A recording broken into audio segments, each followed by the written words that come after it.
हस्तिनापुर के राजमहल की भव्य दीवारों के भीतर जितनी चमक थी, उतनी ही गहरी छाया भी वहां बसी हुई थी। यह वही समय था जब भाग्य, कर्म और देवताओं की इच्छाएं मनुष्यों के जीवन को दिशा दे रही थीं। इसी कालखंड में जन्म हुआ उस राजकुमार का, जिसका नाम इतिहास में सौंदर्य, विनम्रता और शौर्य के प्रतीक के रूप में अंकित हुआ, नकुल। नकुल का जन्म साधारण नहीं था। वे राजा पांडु और उनकी दूसरी रानी माद्री के पुत्र थे, लेकिन उनकी उत्पत्ति में देवताओं का वरदान जुड़ा हुआ था। जब पांडु को श्राप मिला कि वे किसी स्त्री को स्पर्श करते ही मृत्यु को प्राप्त होंगे, तब वंश चलाने का प्रश्न सामने खड़ा हो गया। उसी समय पांडु की पहली पत्नी कुंती ने वह रहस्य बताया जो उन्हें ऋषि दुर्वासा से प्राप्त हुआ था, एक ऐसा मंत्र जिससे वे किसी भी देवता को बुलाकर संतान प्राप्त कर सकती थीं। कुंती ने यह मंत्र माद्री को भी दिया। माद्री ने श्रद्धा और संकोच के साथ उस मंत्र का उच्चारण किया और आकाश की ओर प्रार्थना की। तभी दिव्य प्रकाश के बीच प्रकट हुए अश्विनी कुमार, स्वर्ग के चिकित्सक, तेजस्वी और सुंदर देवता। उनके आशीर्वाद से माद्री ने जुड़वां पुत्रों को जन्म दिया, नकुल और सहदेव। नकुल में अश्विनी कुमारों की सुंदरता और कोमलता झलकती थी, जैसे स्वयं चंद्रमा का प्रकाश धरती पर उतर आया हो। बचपन से ही नकुल का स्वभाव अपने भाइयों से अलग था। जहां भीम अपनी शक्ति और आवेग के लिए प्रसिद्ध थे और अर्जुन अपनी एकाग्रता और युद्ध कला के लिए, वहीं नकुल शांत, संयमित और अत्यंत विनम्र थे। वे कम बोलते थे, परंतु जब बोलते तो उनके शब्दों में मधुरता और बुद्धिमत्ता होती। पांडु अपने पुत्रों से अत्यंत प्रेम करते थे, परंतु उनका जीवन अधिक लंबा नहीं था। एक दिन वासना के आवेग में वे अपने श्राप को भूल बैठे और माद्री के पास चले गए। उसी क्षण श्राप ने अपना प्रभाव दिखाया और पांडु की मृत्यु हो गई। माद्री ने स्वयं को दोषी मानते हुए सती होने का निर्णय लिया। उस दिन नकुल और सहदेव ने न केवल अपने पिता बल्कि अपनी माता को भी खो दिया। वे बहुत छोटे थे और उनके जीवन का पहला बड़ा दुख उसी दिन उनके हृदय में गहरे उतर गया। अब उनकी देखभाल का भार कुंती पर आ गया। कुंती ने कभी यह भेद नहीं किया कि कौन उनका जन्मा पुत्र है और कौन नहीं। उन्होंने नकुल और सहदेव को उतने ही स्नेह से पाला जितना युधिष्ठिर, भीम और अर्जुन को। इसी स्नेह ने नकुल के भीतर विनम्रता और कर्तव्य की भावना को और गहरा किया।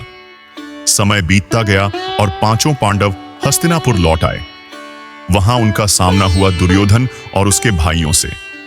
महल में रहते हुए भी पांडवों के लिए जीवन सरल नहीं था। दुर्योधन के मन में ईर्ष्या की आग जल रही थी और वह हर अवसर पर पांडवों को नीचा दिखाने का प्रयास करता। नकुल इन सब बातों को शांत भाव से देखते थे। वे विवाद से दूर रहते, परंतु जब अपने भाइयों की रक्षा की बात आती तो पीछे नहीं हटते। उनकी एक विशेषता थी, घोड़ों के प्रति उनका अद्भुत प्रेम और ज्ञान।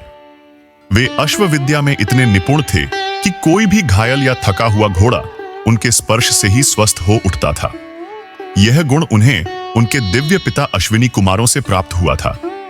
गुरु द्रोणाचार्य के आश्रम में जब पांडव और कौरव शिक्षा ग्रहण कर रहे थे, तब नकुल ने तलवारबाजी और अश्वचालन में अद्वितीय कौशल प्राप्त किया।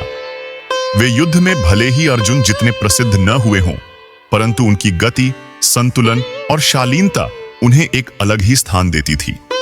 समय के साथ संघर्ष बढ़ता गया। दुर्योधन ने पांडवों को समाप्त करने के लिए एक भयंकर योजना बनाई, लाक्षागृह की योजना। पांडवों को एक ऐसे महल में भेजा गया जो मोम और ज्वलनशील पदार्थों से बना था। उद्देश्य स्पष्ट था, उन्हें जीवित जला देना। उस रात जब महल में आग लगी, चारों ओर लपटें उठीं, धुआं छा गया और मृत्यु जैसे सामने खड़ी थी। लेकिन विदुर की सूझबूझ से एक गुप्त सुरंग बनाई गई थी। उसी के माध्यम से पांडव और कुंती वहां से निकल गए।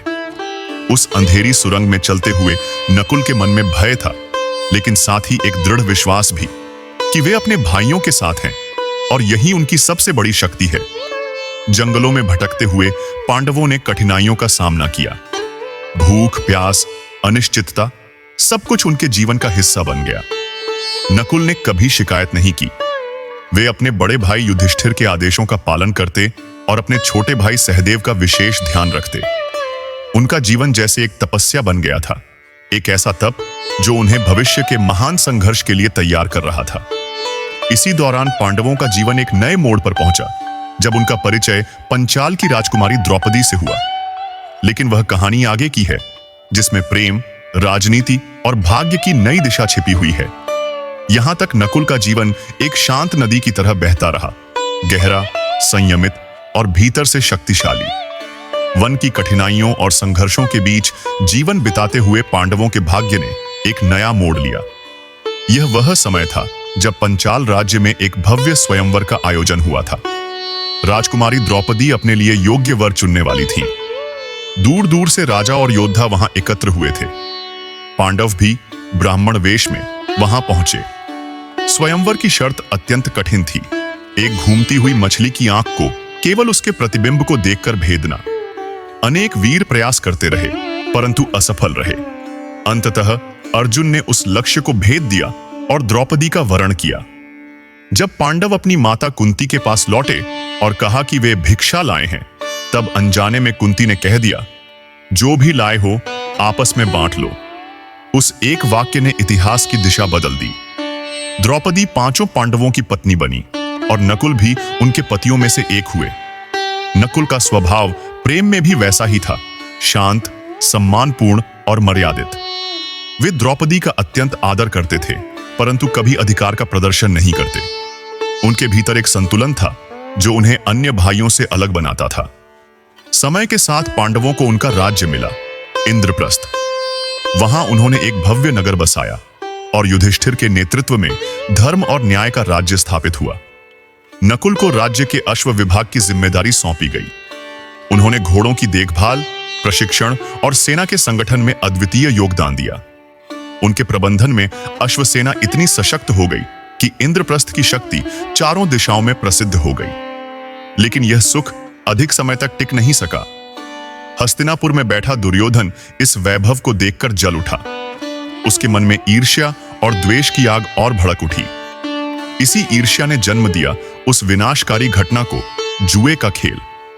युधिष्ठिर को जुए के लिए आमंत्रित किया गया। वहां शकुनी की कुटिल चालों के सामने युधिष्ठिर हारते चले गए।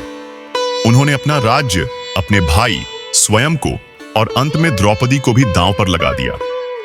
उस सभा में जो हुआ वह इतिहास के सबसे काले अध्यायों में से एक है। नकुल वहां उपस्थित थे।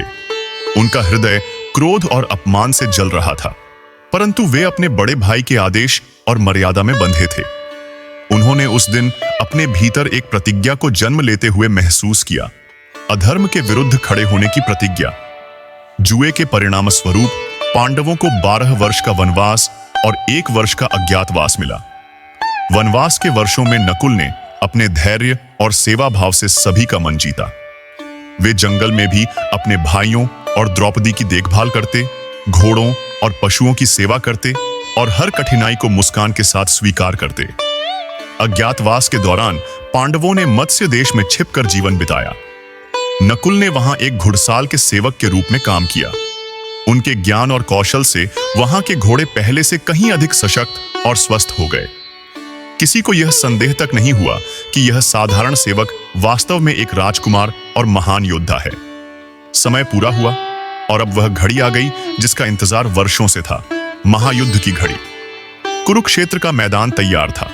एक ओर पांडव, दूसरी ओर कौरव।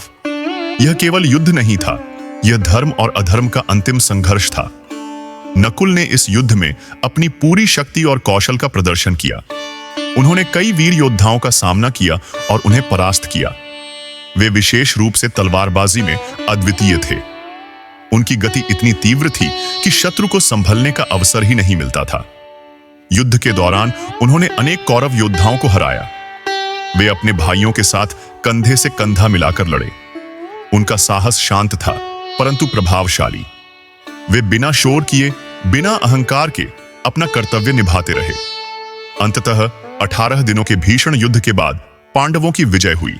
कौरवों का अंत हो गया और हस्तिनापुर पर पांडवों का अधिकार स्थापित हुआ। युद्ध के बाद का समय विजय का नहीं, बल्कि शोक का था। चारों ओर विनाश और हानि थी। नकुल ने भी अपने अनेक प्रियजनों को खोया था, फिर भी उन्होंने अपने कर्तव्य को निभाया और राज्य के पुनर्निर्माण में योगदान दिया। समय बीतता गया और अंततः वह समय भी आया जब पांडवों ने सब कुछ त्याग कर हिमालय की ओर प्रस्थान किया, मोक्ष की खोज में। यह अंतिम यात्रा थी। एक एक करके सभी गिरते गए। जब नकुल की बारी आई तो वे भी मार्ग में गिर पड़े। भीम ने युधिष्ठिर से पूछा, नकुल क्यों गिर गए? युधिष्ठिर ने उत्तर दिया, नकुल को अपने सौंदर्य पर गर्व था। यह सुनकर मन में एक गहरी सीख उत्पन्न होती है कि सबसे गुणी और विनम्र व्यक्ति में भी यदि सूक्ष्म अहंकार रह जाए तो वह उसके पतन का कारण बन सकता है। लेकिन यह पतन अंत नहीं था। नकुल का जीवन एक आदर्श था, सौंदर्य, विनम्रता, कर्तव्य और संतुलन का। वे उन नायकों में से थे जो शोर नहीं करते, परंतु इतिहास में अपनी छाप गहराई से छोड़ जाते हैं। इस प्रकार नकुल की कथा हमें यह सिखाती है कि महानता केवल शक्ति या प्रसिद्धि में नहीं, बल्कि विनम्रता, सेवा और संतुलन में होती है।